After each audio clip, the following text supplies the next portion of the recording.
It goes the same in our Christian faith.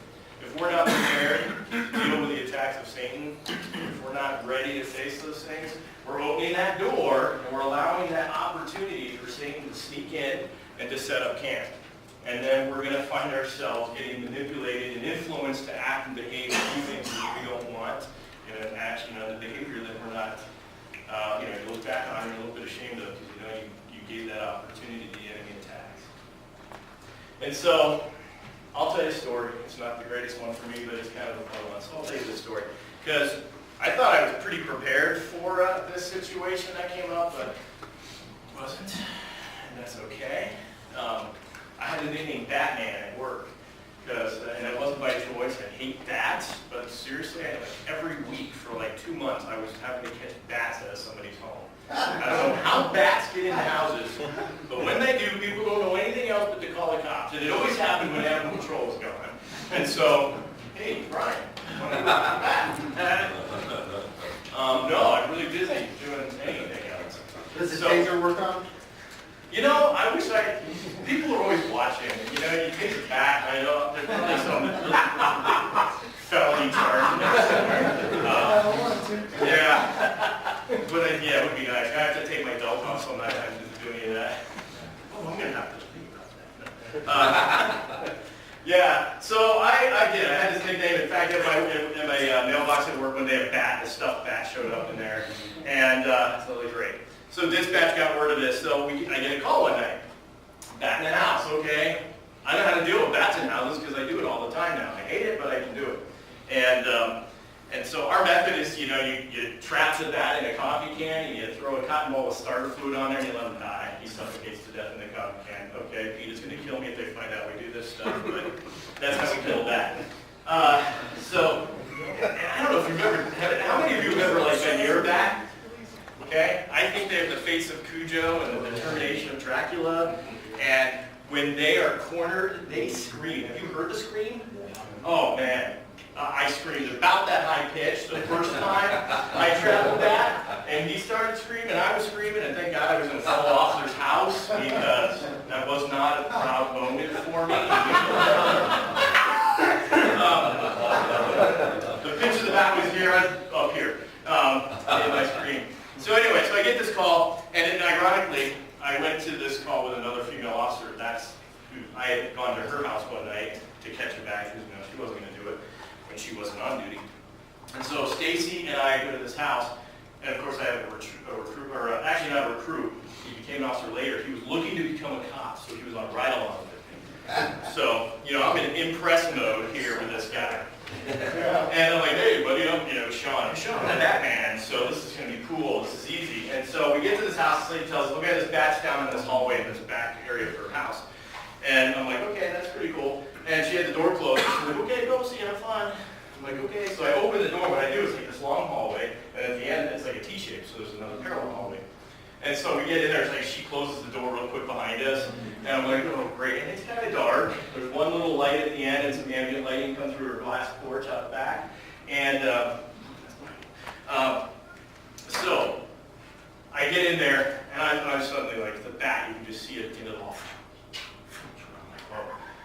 I deal with stationary bats. This guy's flying around. So I'm freaking out a little bit. So I creep down to the end of the hall, and I get to the corner, and I'm thinking I'm going to sneak around and see what it's doing. But no, I don't do this because I'm sure you're going to hit me in the head. So I'm down on my floor. And I'm peeking around the corner, and he's flying above my head. Stacy's like, yeah, that's not fun, Brian. And Sean's laughing, and I'm scared to death. I'm like, what are we going to do? So I get out my expandable baton, and want me to do one of these and the bat will go out. I don't know. So I do. I peek around and I put my baton up, and the darn bat, instead of going up and around, he comes right at my face, and I throw my baton on the ground. I jump back.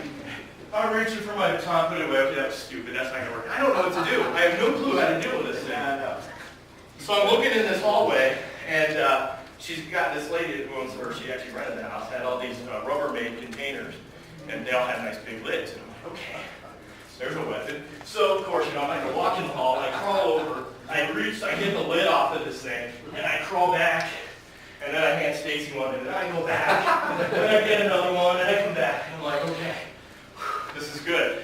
And so I have this huge, like 13-gallon lid, and I'm like in batter pose, because when this bat comes, I'm going to swat him, he's going to hit it, and he's going to go down, and then we'll pounce. Right? So, I go, whew, and I miss, and he flies, thank God, he went up and over in my face. I'm like, okay, that didn't work. He's coming back. And these guys are fast. They can move and duke and all this cool stuff. So I was not doing well. So on my third approach, he comes and I swing high, because I don't want to go up to the ceiling now and escape. Wham! And there's this glass light globe. Glass shatters there. I break the globe. The ball, poof, that nice pop noise they make. Yeah. Now, she had everything covered. Well, it was all uncovered, and the glass is like in all her clothes. I'm like, oh man. And we're screaming the whole time. And I'm sure she's like back there calling like 911. Can you send some real cops? I don't know who you sent, but yeah. They just have a uniform. They don't know what they're doing. So I'm like, okay, this sucks, I'm breaking things, I'm ruining her stuff. So I'm like, I'm just gonna man up. There's a door at the end of the hallway. I'm like, I'll just go down to the door and I'll open it, and then we'll shoot the bat out. So I put my lid down and, okay, I'm not gonna walk, so I'm doing the belly crawl. I'm on the floor like this. Okay, when I get down here, get the bat over here. Like, how do we do that? I get down to the, sorry if you can't see me, but I get down to the end of the hall and I'm reaching up to the door knob, and I'm praying it's unlocked, and thank God it was. And I turn the knob, and I'm so happy, and I push the door, and it's totally stuck. I'm like, come on!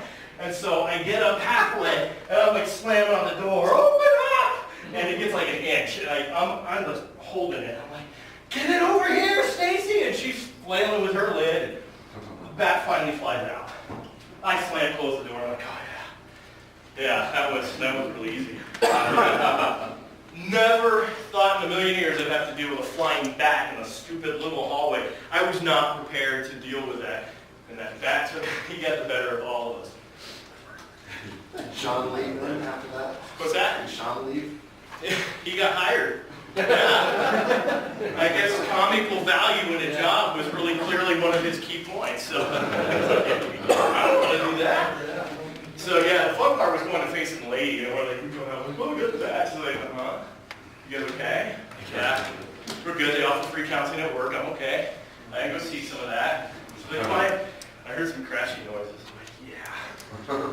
I got paperwork. We'll fill it out. The city will buy you a new light bulb. And she's like, who are clothes? She's like, good, because they're going to rent the house. I'm like, okay. Anyway, that wasn't a whole lot of fun. I don't know what the point of the story was. This is kind of funny. No, really, I really did think I was prepared, so it's kind of it's a play, Here I thought I was totally prepared to deal with that enemy. And I let this thing, this big, can totally control my actions.